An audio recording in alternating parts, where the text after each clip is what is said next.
नमस्कार दोस्तों, जागृति एजुकेशन में आपका फिर से स्वागत है। आज हम लोगों का इडियम्स एंड फ्रेजेस का पार्ट नंबर 28 है। अगर आप लोगों को और पार्ट्स देखने हैं तो आप हमारे चैनल की प्लेलिस्ट को चेक कर सकते हैं। अगर लेक्चर पसंद आए तो इसको लाइक और शेयर जरूर करिएगा। चैनल को सब्सक्राइब भी कर सकते हैं।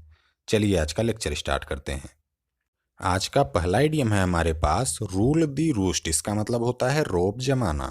मीनिंग है इसका टू डोमिनेट। तो टू डोमिनेट का मतलब हो जाएगा हावी होना या शासन करना। तो अब चलिए इडियम पे चलते हैं और इसके एक एक पार्ट को ब्रेक करके देखते हैं कि इसका मतलब क्या निकल रहा है। तो यहाँ पे रूल का मतलब हो जाएगा शासन करना और रुष्ट का मतलब होता है बसेरा। तो रूल दी रुष्ट का मतलब हो जाएगा बसेरे पर शासन करना। तो इस मुहावरे की उत्पत्ति जो है वह 15वीं शताब्दी की मानी जाती है। तो उस समय यह मुहावरा जो था एक मुर्गे के लिए प्रयोग हुआ था। अब जैसा कि आप लोगों को पता ही होगा कि मुर्गियों को रहने के लिए एक बाड़ा बना होता है। तो उस बाड़े में एक मुर्गा था जो खुद को सबसे श्रेष्ठ समझता था और उन पर रौब जमाता था। तो इसका मतलब यह है कि वह मुर्गा जैसे भी चाहता था उस बाड़े के मुर्गे मुर्गियों को उसी के अनुसार रहना पड़ता था। तो एक प्रकार से हम यह कह सकते हैं कि वह मुर्गा उस बाड़े पे शासन करता था। अब आप इसको अपने आसपास की चीज़ों से रिलेट करके भी समझ सकते हैं। जैसे कि आज भी कुछ लोग आदमियों को औरतों से श्रेष्ठ समझते हैं और ऐसा मानते हैं कि औरतों को आदमी के अनुसार रहना चाहिए। या फिर किसी कंपनी का मैनेजर जो होता है वह अन्य कर्मचारियों पर रौब जमाता है। तो आपको जैसे भी ठीक लगे आप इसको उस तरीके का प्रयोग करके आसानी के साथ याद रख सकते हैं। तो उम्मीद है आपको यह इडियम समझ में आया होगा। इसी को आपके रिवीजन के पर्पज से यहाँ पे लिख दिया गया है कि इस मुहावरे की उत्पत्ति 15वीं शताब्दी की मानी जाती है, जिसमें एक मुर्गा बाड़े के सभी मुर्गियों पर अपना हुक्म चलाता था। अतः यह मुहावरा खुद को श्रेष्ठ समझकर दूसरों पर शासन करने के लिए प्रयोग किया जा सकता है। तो उम्मीद है आपको यह इडियम याद हो गया होगा। इडियम है रूल द रूस्ट। इसका मतलब होता है रौब जमाना। चलिए आगे बढ़ते हैं। अगला इडियम है हमारे पास रन ए म्यूक। इसका मतलब होता है सनक सवार होना। मीनिंग है इसका मैड विथ मर्डरस फ्रेंजी। तो मैड का मतलब पागल होता है, मर्डरस का मतलब हो जाएगा प्राणघाती और फ्रेंजी का मतलब होता है उन्माद या तो फिर सनक भी बोल सकते हैं। तो मैड विथ मर्डरस फ्रेंजी का मतलब हो जाएगा प्राणघाती सनक के साथ पागलपन। तो अब चलिए इडियम पे चलते हैं। रन का मतलब दौड़ना होता है और एम्यूक का मतलब हो जाएगा आपे से बाहर हो जाना। तो रन एम्यूक का मतलब हो जाएगा आपे से बाहर होकर दौड़ना। तो एम्यूक जो है वह एक दक्षिण पूर्व एशियाई शब्द है जिसका अर्थ होता है जानलेवा उन्माद या तो फिर क्रोध। तो इस शब्द का प्रयोग जो है वह एक खास प्रकार के योद्धाओं के लिए किया जाता था जो आमतौर पर मलेशिया के आसपास के होते थे। तो वे योद्धा जो होते थे वे बहुत ही ज़्यादा खतरनाक हुआ करते थे और उन पर जान लेने का सनक सवार हुआ करता था। और यदि कभी उनको आत्मसमर्पण करने की स्थिति दिखाई देती थी तो वे आत्मसमर्पण करने की बजाय मौत को चुनते थे। तो कुल मिलाकर वे योद्धा जो होते थे उन पर एक प्रकार से जान लेने का सनक सवार होता था। तो इसको हम लोग अपने इडियम के साथ रिलेट करके आसानी के साथ याद रख सकते हैं। उम्मीद है आपको यह एक्सप्लेनेशन अच्छी तरीके से समझ में आया होगा। इसी को रिवीजन के पर्पज से यहाँ पे लिखा गया है कि एम्यूक एक दक्षिण पूर्व एशियाई शब्द है जिसका अर्थ है जानलेवा सनक या क्रोध। यह मुहावरा मलेशिया और जावा के योद्धाओं के लिए प्रयोग किया जाता था जो भयंकर थे और आत्मसमर्पण से ज़्यादा मृत्यु को प्राथमिकता देते थे। तो उम्मीद है आपको यह इडियम याद हो गया होगा। इडियम है रन एम्यूक। इसका मतलब होता है सनक सवार होना। चलिए आगे बढ़ते हैं। अगला इडियम है हमारे पास run in the same groove. इसका मतलब होता है संबंधों को मधुर बनाए रखना। मीनिंग है इसका मेंटेनिंग अ स्वीट रिलेशनशिप। तो इसका मतलब भी हो जाएगा मधुर संबंध बनाए रखना। तो अब चलिए इडियम पे चलते हैं। रन का मतलब हो जाएगा दौड़ना, सेम का मतलब समान होता है और ग्रूव का मतलब हो जाएगा नाली। तो run in the same groove का मतलब हो जाएगा एक ही नाली में दौड़ना। तो इस मुहावरे का प्रयोग जो है 1920 में एक संगीतकार द्वारा किया गया था जिसमें कि एक संकरी नाली की बात हुई थी कि अगर दो लोगों को एक साथ एक ही नाली में से गुजरना हो तो ऐसा तभी संभव है जब दोनों के बीच बहुत अच्छा तालमेल हो। तो कुल मिलाकर हम यह कह सकते हैं कि एक ही नाली में चलने का अर्थ है कि आप एक दूसरे को काफ़ी अच्छे से समझते हैं, मतलब कि आपके संबंध मधुर हैं।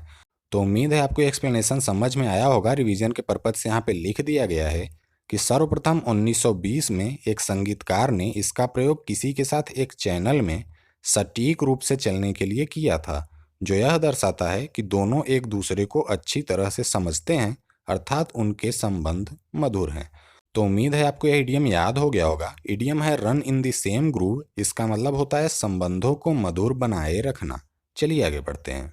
अगला इडियम है हमारे पास रन ऑफ द मिल, इसका मतलब होता है सामान्य। मीनिंग है इसका एवरेज और कॉमन, तो इसका मतलब भी हो जाएगा सामान्य। तो अब चलिए इडियम पे चलते हैं। रन ऑफ का मतलब हो जाएगा चलाना, मिल का मतलब कारखाना होता है, तो रन ऑफ द मिल का मतलब हो जाएगा कारखाना चलाना। तो 18वीं शताब्दी में कपड़े का उत्पादन करने वाले कारखानों के लिए इस मुहावरे का प्रयोग होता था, क्योंकि उस समय कारखानों को चलाने के लिए कोई विशेष नियम नहीं हुआ करते थे। इसलिए मिल में जो कपड़े बनते थे उनकी क्वालिटी काफ़ी ख़राब होती थी, क्योंकि क्वालिटी चेक करने के लिए कोई नियम कानून नहीं हुआ करता था। तो कुल मिलाकर हम यह कह सकते हैं कि उस समय मिलों से निकलने वाले कपड़ों में कोई खास क्वालिटी नहीं हुआ करती थी, मतलब उसकी क्वालिटी काफ़ी सामान्य होती थी। तो उम्मीद है आपको इसका एक्सप्लेनेशन समझ में आया होगा। रिवीजन के पर्पज से लिखा गया है कि इस मुहावरे का प्रयोग 18वीं शताब्दी में कपड़े का उत्पादन करने वाले मिलों के लिए किया गया था, जहां पर कपड़े बिना गुणवत्ता परीक्षण के बनाए जाते थे। अतः वे कपड़े बहुत ही सामान्य होते थे, मतलब कि उनमें कुछ भी विशेष गुण नहीं था। तो उम्मीद है आपको यह इडियम याद हो गया होगा। इडियम है रन ऑफ द मिल, इसका मतलब होता है सामान्य। चलिए आगे बढ़ते हैं। अगला इडियम है हमारे पास रन द गॉन्टलेट, इसका मतलब होता है बुरे अनुभव से गुजरना। मीनिंग है इसका to go through an unpleasant experience. तो गो का मतलब जाना होता है, अनप्लीजेंट का मतलब हो जाएगा अप्रिय, और एक्सपीरियंस का मतलब होता है अनुभव। तो to go through an unpleasant experience का मतलब हो जाएगा अप्रिय अनुभव से गुजरना। तो अब चलिए इडियम पे चलते हैं। रन का मतलब चलना होता है, गॉन्टलेट का मतलब हो जाएगा लोहे का दस्ताना, तो रन दी गॉन्टलेट का मतलब हो जाएगा लोहे के दस्ताने में चलना। तो इस मुहावरे का प्रयोग जो है वह सेना के द्वारा दोषियों को सजा देने के लिए एक विशेष प्रकार के तरीके के लिए किया गया था।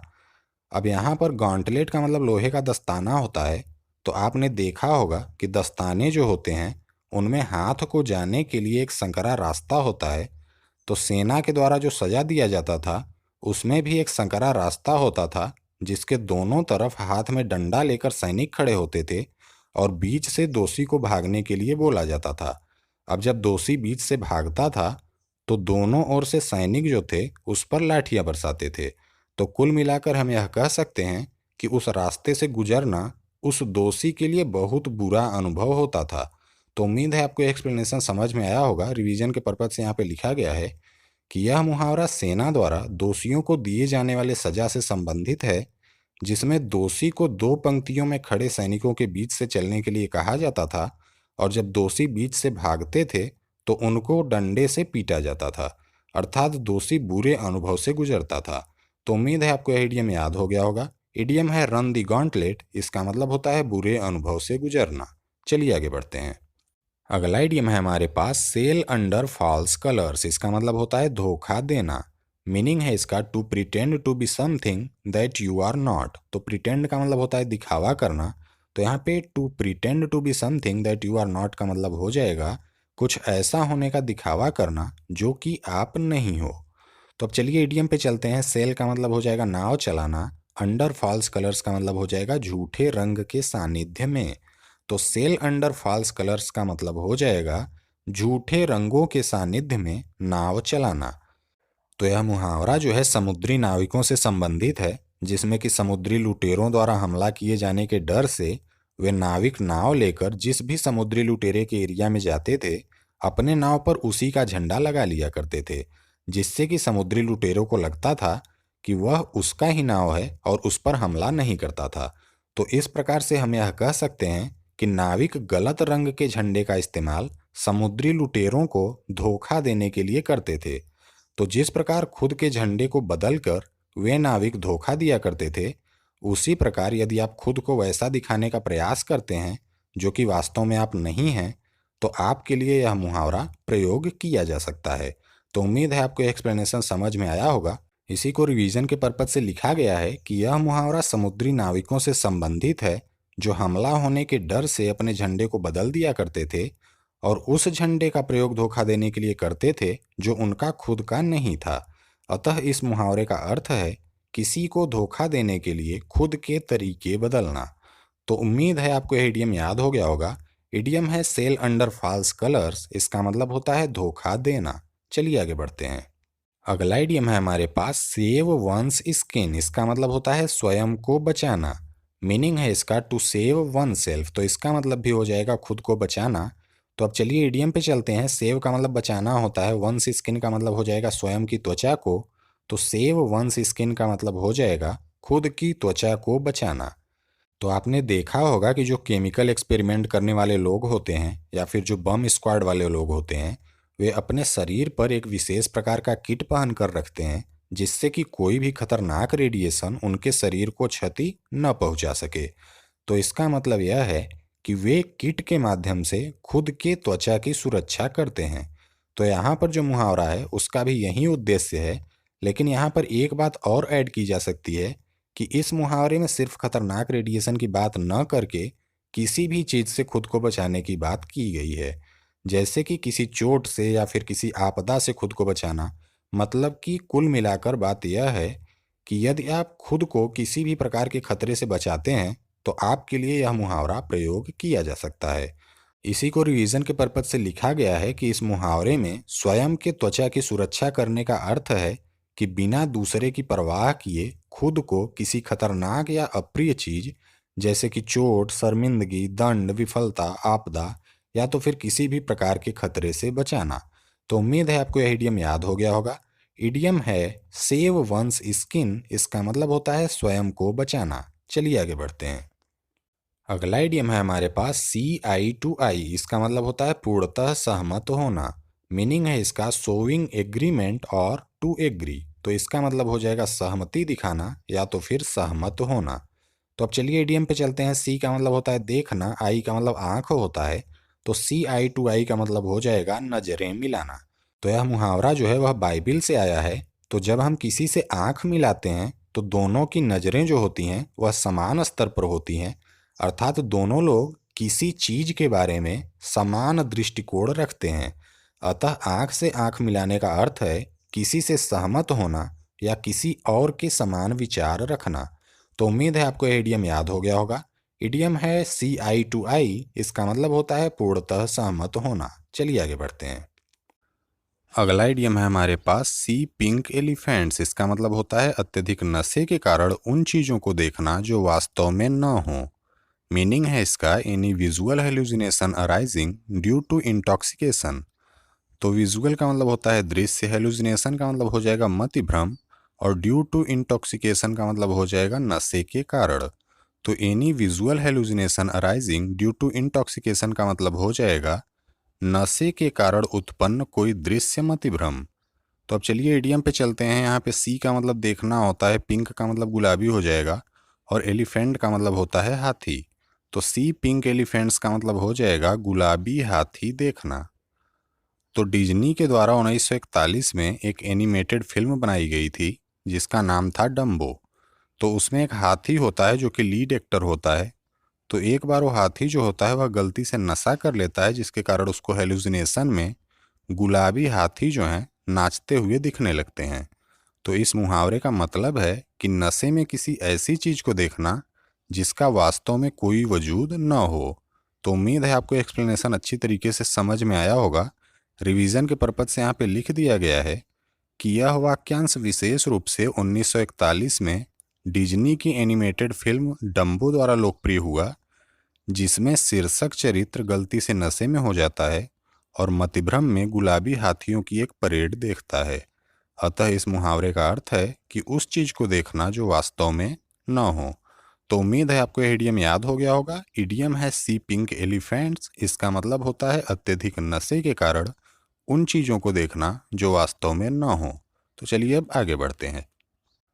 अगला इडियम है हमारे पास सी रेड, इसका मतलब होता है गुस्से में होना। मीनिंग है इसका बी वेरी एंग्री, तो इसका मतलब हो जाएगा बहुत ज्यादा गुस्सा हो जाना।